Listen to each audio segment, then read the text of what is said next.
Hey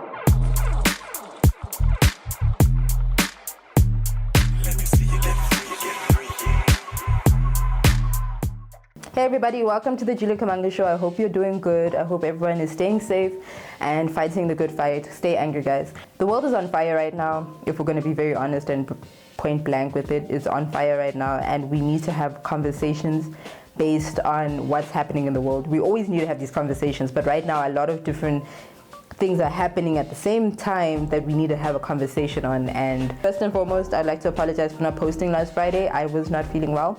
But I'm back and I'm okay and I'm healthy, and let's do this. So today I want to talk about activism within filmmaking. My aim is to be an activist within my filmmaking, right? I've done stuff like this before where I use my filmmaking to kind of create a narrative that I wish was within the world. If you look at things like Mamela, it's about the fact that we victim blame gender-based violence victims, when in reality we should be listening to them ourselves and helping them in the best way we can, whether we're police, friends, family, strangers, whatever. We need to ensure that we help people who are in these situations, because we always say, just say no and leave, as if they don't want to do that. So Mamela is one of those things where I was like, it's not that they don't want to leave, they can't. So what are we doing to ensure that they're helped? I also do this with queer people by trying to show that queer people can just exist in the world, without it being about their queerness per se. And it's not to say there's anything wrong with films where it's about queerness and coming out and the likes, but it can be queer people living life, because queer people do live life. I'm a queer person sitting. I don't have to have a film about me, fighting with my dad about my queerness. Sometimes I can just exist. So that is what I try to do. There are other forms of activism where it shows you situations that either have happened, are happening, or don't really get as much highlighted conversation as we'd like, and that's what these films that I'm going to talk about do. Now, I'm not going to speak about like a film specifically, like, oh, this is great versus, I admire people who are able to do it and continuously do it and don't stop doing it, because we have the right as people, filmmakers, black people, queer people, women. So we have a right to be heard, and a lot of films are able to do this. When we look at stuff like police brutality, especially when it looks at the black male community in countries where black people are the minority, I think there are a lot of films that highlight these situations, but for some reason people kind of don't really know about them or don't really read them as real. And I don't know if it's because you have to be either a black person to feel sympathy, or someone living in that situation, or know someone of the, you know what I mean? But when it's like us, even though it's in America, even though it's a man, whatever the situation, even though it's in the 90s, before I was even born, I'm still able to look at Do the Right Thing and freaking cry, because I'm just like, it's not fair. That film has stuck in my mind for so many years because I felt the realness of it, and I realized through that film, not just through the film, but because of that film, it made me really understand how brutality within the black community works, racism works, and even stuff like Boyz in the Hood, police brutality works in a particular way, gang violence works in a particular way, how, the hood was set up in order for black people to kill each other, that kind of stuff. These conversations are important, and these films are important, and they should not just be seen as something to watch for 90 minutes and walk away. These are things that are meant to be digested and spoken about at length, and not just in film class, but in life, And you've got many different ways to understand these things, but never walk away from a film that's about something serious and think it's just that, And I think that's what hurts the most when it comes to these conversations about queerness and blackness and trans lives and women. People watch these things. They watch how people are being killed or treated or discriminated against, or all these different things, and they watch it for 90 minutes, they watch it for 120 minutes, and they walk away. And that's it. And we need some real life, not once but about 400 times for it to happen before you're like, oh, this is real, this is a real problem. I mean, you have people talking about Pride and how it's annoying that it's happening during this time, but it's important that it happens during this time. Pride is so important at this point where Black Lives Matter is happening, when gender-based violence is happening, because Pride speaks, it's intersectional, it's in these things, you know what I mean? These conversations we're having right now need to happen at the same time. Me being a black queer woman in South Africa is so dangerous, I can say that to you guys on YouTube because I know these people don't really watch me. But it becomes dangerous if I became famous and walk around as this person. I could get killed just for my queerness. This stuff does not just exist on TV or from afar away. If you know me, this is a possibility that could happen to me because of who I am. Now scrap even just queerness. I'm a black woman in South Africa. I'm most likely to get killed by my partner, you know what I mean, than most people in this country, which is the saddest thing I've ever heard. And I think the one thing film is trying to show you is that it's real. But because you see it in a film, you disassociate because it's a film. It's made up. They had to write a schedule about how this was going to be made and put costume on. And these people are all safe and in their homes after it's done. And I think that's what people are like, it's the screen. Over there in the screen. So it's fine. It's on a DVD. It's on streaming. It doesn't matter. But these things are real. But for some reason, people feel more of a connection with stuff like The Help instead of things like 12 Years a Slave, because there's white savior complexes. So all of a sudden, the Help is the most, pivoting story of your life. When it's a black person telling a black story about black problems, you need to listen to that more than you need to listen to some white woman telling you how she kind of saved, segregated people. And this is not to discredit stories like that, because I've read a book about like segregation and interracial. This is an interracial relationship, including a queer relationship, written by a white woman. She did it very, very, very well.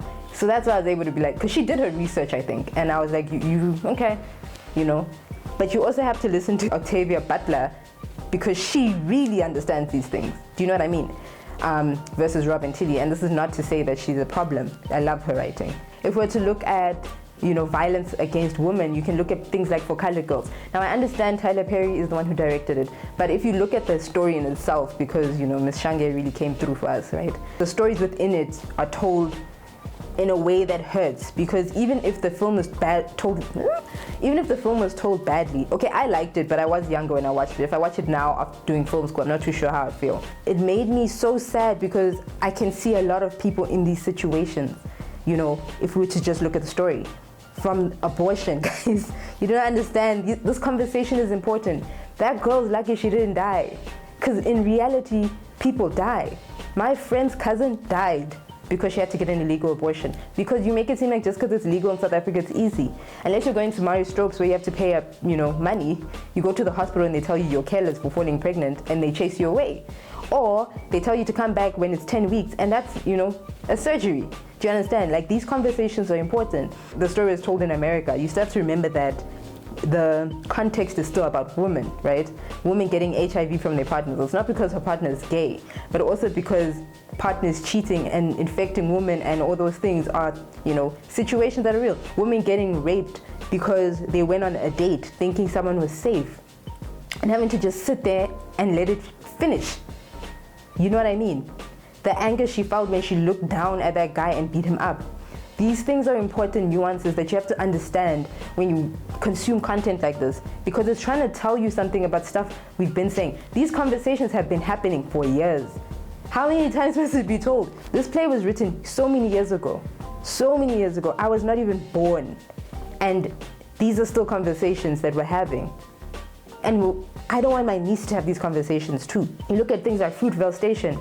You see how cops easily kill black men and that's it. They continue to do it. And that's based on a real story. They continue to kill black people. They killed someone while people are protesting about police brutality right now. Like, guys, these things are stuff that have been happening. You know what I mean?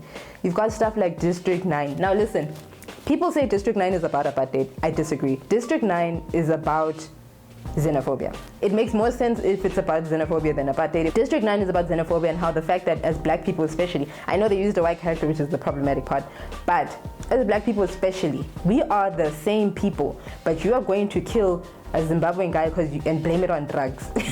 When we know you're just killing him because you want to murder someone. It's not like you must kill someone because they're selling drugs anyway.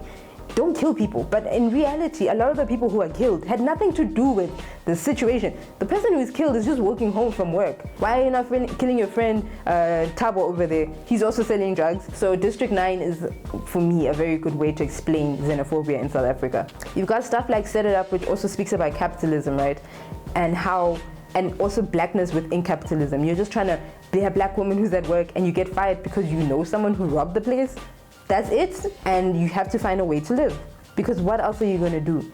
Oh, you're going to become a cleaner, a garbage, what, and they expect you to somehow pay your rent, look after your kids, look after yourself, have a good life. How are you going to do that stuff? And that's why I'm not saying go rob banks, guys, but it kind of makes sense why it happens. Do you think people really want to go out there and steal?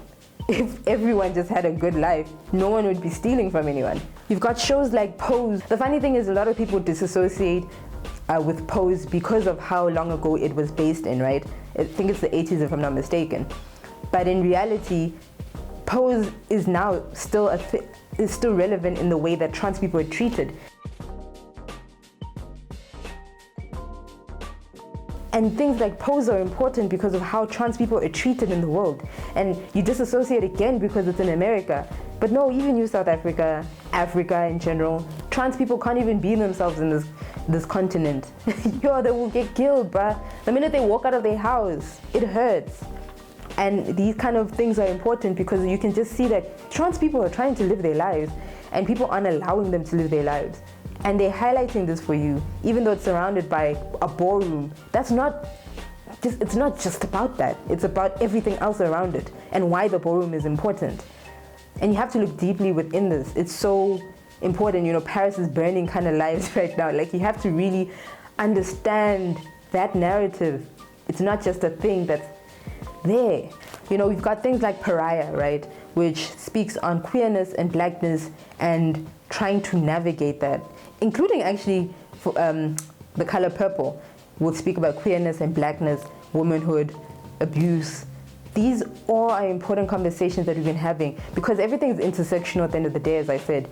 And I think films really try highlight these for us, and we need to not ignore them just because it's not what we're living. You know, as much as I'm safe the way I am, I'm lucky. I have a family who's, you know, and I'm not even gonna say has accepted me. No, but I have a family who understands I'm queer, and then we move it on, and I talk about it. I don't have to hide it. It doesn't mean I stop telling the story about people who are closeted and cannot come out, especially in Africa, especially in black communities. When I see a Muslim person who has to hide their queerness, I can't be like, oh, at least it's not me. That doesn't help anybody. It doesn't help anyone to disassociate yourself. There are a lot of different films you can watch that will help you understand, sorry, I just have a pen in my hand, will help you understand how these conversations we're having right now and have been having for years before are so important and have been in your faces, and you watched it for 90 minutes and walked away. And how come you're watching movies but not consuming what they're trying to tell you? How do you disassociate yourself from things that are happening in the world? Or you can't watch Pose and be like, this was entertaining, and then still be transphobic in real life. You not wanting to get involved with gender-based violence conversations is problematic because you are an enforcer. Maybe you're not the one hitting people, but you're not going to talk about your friend hitting his girlfriend because it's none of your business. That is ableism, okay? Straight up. You saying race is a tricky conversation. It's not that tricky. Either you're a racist or you're not. Guys, everyone needs to be intersectional in their activism. I'm sorry, like you can't say, I am here for human rights, and then, you know, oppress at the same time, because therefore you're not. We are people, you know, we exist, we want to exist, and everyone has the right to live a life without oppression. And I will ensure that always happens as long as I'm breathing, no matter what. And that's why these kinds of films and TV shows, documentaries, music videos, albums, art pieces, writings, whatever, these are all important and need to be consumed. Do not disassociate yourself just because you're not in the situation, just because you don't think it affects you. If you're not helping people, it probably does affect you. You could have a kid who's trans, and then what do you do? Start being active now. I hope you guys stay beautiful, stay angry, because we really need to change the world. The world is really burning, and it's scary, but it's also so important. So I hope you stay beautiful, stay safe, guys. I can't be an activist out in the streets right now, but promise me, I will stand by every single person who's fighting right now. Anyway, guys, stay beautiful.